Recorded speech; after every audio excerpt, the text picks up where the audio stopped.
जालिंदर सुपेकर यांच्या अडचणीमध्ये पुन्हा मोठी वाढ झाली आहे। जालिंदर सुपेकरांवर 550 कोटी रुपये मागितल्याचा आरोप आहे। अमरावतीमधील कैद्याच्या एका वकिलाचा जालिंदर सुपेकरांवर हा मोठा आरोप आहे।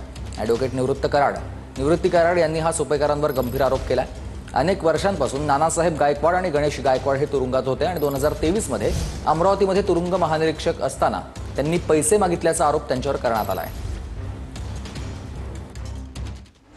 कैदी गायकवाडांकडून जालिंदर सुपेकरांनी 550 कोटींची खंडणी मागितल्याचा आरोप आहे। नानासाहेब गायकवाड आणि गणेश गायकवाड हे अमरावती तुरुंगात होते। या प्रकरणी निवृत्ती कराड यांनी 4 नोव्हेंबर 2023 ला नागपूर खंडपीठात याचिका दाखल केली होती। 550 कोटीत निपटवून टाकतो अन्यथा अमरावती तुरुंगात मरा अशी सुपेकरांनी धमकी दिल्याचा आरोप आहे।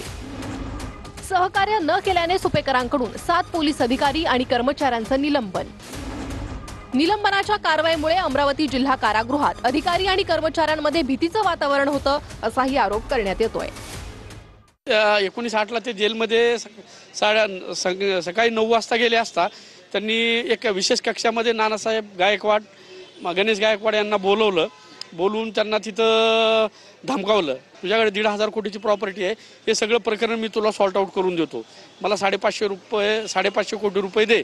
मग मी एका दिवशी जेल व्हिजिट केली असता मला माझ्या आरोपींनी हे सर्व सांगितलेलं आणि त्याच्यानंतर आम्ही सुपेकरांच्या विरोधात सुपेकर असतील संबंधित फिर्यादी असतील यांच्या विरोधात आम्ही हे नागपूर खंडपीठामध्ये पिटिशन फाईल केलेलं आहे। साधारणतः शासनाने ह्यांचं call details call recording call details जे असतील हे यांचं काढलं पाहिजे की हे कुणाचे बोललेले आहेत, यांचे आरोपी फिर्यादीचे काही संबंध आहेत का।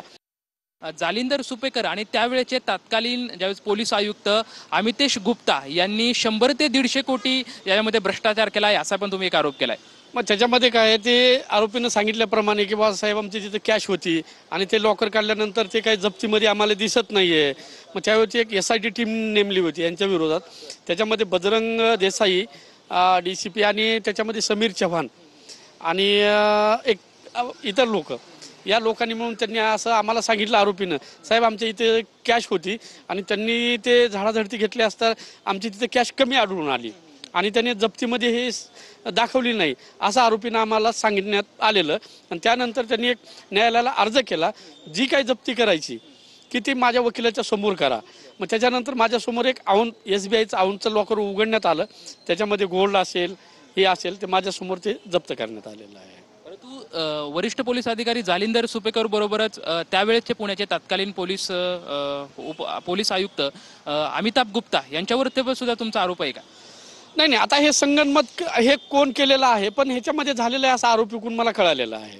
हे कोण केलं ह्याच्यामध्ये संगनमत काय आहे, शेवटी आयुक्त साहेब हे त्यांच्याच ह्याच्याने हे मोक्का वगैरे फायनल केला जातो, त्याच्यामुळे ते कदाचित त्याच्यामध्ये त्यांचा बी सहभाग असू शकतो। हे अमिताभ गुप्ता यांचा सुद्धा थेट संबंध असू शकतो त्याच्यामध्ये, कारण की चौकशी आणि तिथे निदर्शनात येईलच। कॅमेरामॅन सुशांत राऊत सोबत लक्ष्मण जाधव, TVNN मराठी, पुणे।